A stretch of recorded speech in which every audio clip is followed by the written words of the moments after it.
Existed since the early 80s, where Cindy Sherman had shows and Laurie Novak and a lot of the artists who became part of the market later had kind of, independent shows, independent performances. When they asked me to curate a show, I was outside of New York for a year, and I tried to think what's important to me about coming back to New York, and I thought the only thing that really matters to me is AIDS. I've lost most of my friends, and this turned out to be the first show about AIDS in America. I assumed there had been many, many, and I asked all of my friends there's like 12 to 15 people in it. I asked people who had lost their lovers. I asked people who were living with AIDS. I asked artists who'd lost their family, and there were a number of people who had already died, like Peter Hujar. I asked David Wojnarowicz, the kind of saint of all of us, and it's imperative that everybody read his work. It's by far the most articulate and angry writing about AIDS. And I asked him to write for the catalog. So he wrote a text that's unbelievably straightforward, right to the point, talking about himself and his friends living with AIDS. It's called Postcards from America, X-Rays from Hell. And that's the name of his first book. It's very, very important.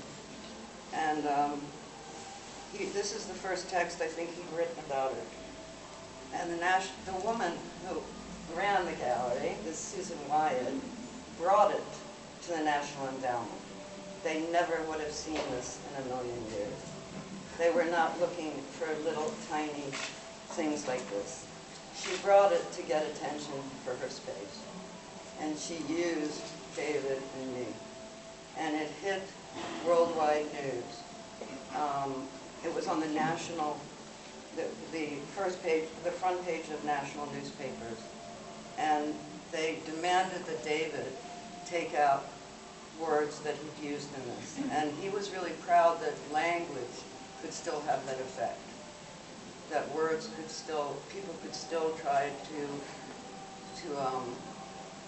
censor words. And he wrote about the fat fucking cannibal in black skirts, about the cardinal. So he took out one fucking. Instead of the fat fucking, the fucking fat cannibal, he took out one fucking. And it became a huge war, but it was obvious to us from the start that she was using this for her own political career. She had a family involved with the government. And Leonard Bernstein became aware of them pulling back their funding, and he refused to go to lunch with the president. But it doesn't sound like much, but it was huge for us. The problem was that the day that the news hit the press was the same day you brought down the Berlin Wall. So you completely usurped us, and the attention paid to us by the national news. But this 15,000 people came to the opening at a small space, smaller than this, where usually 1,000 people came at the most. And out of that came Day Without Art and the, what's it called? Which is the one you just mentioned. Out of Day Without Art came another organization, and out of what? Visual AIDS. Yeah. Visual AIDS. Visual AIDS. And out of that came the Red Ribbon. Frank Moore, the great, great artist that wasn't well known, he invented the Red Ribbon. And the first years of Visual AIDS were very intense. The work was all covered with black work. It was on December 1st. Is it still known as World AIDS Day? Yes.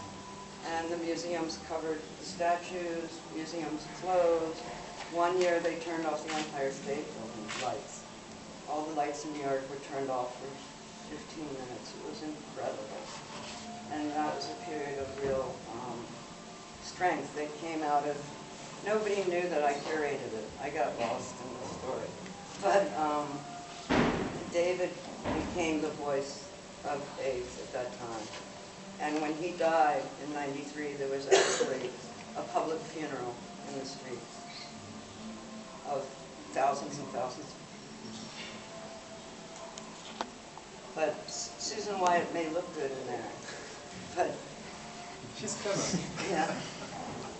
And then I think they gave us back the 15,000 after we went down to speak to Frohnmeyer, who was the man in charge of NEA then.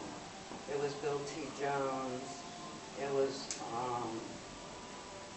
lots of the most political and out there artists who are dealing with AIDS. Bill T. Jones is a dancer that you're probably all familiar with, whose work is a lot about the loss of his lover early on.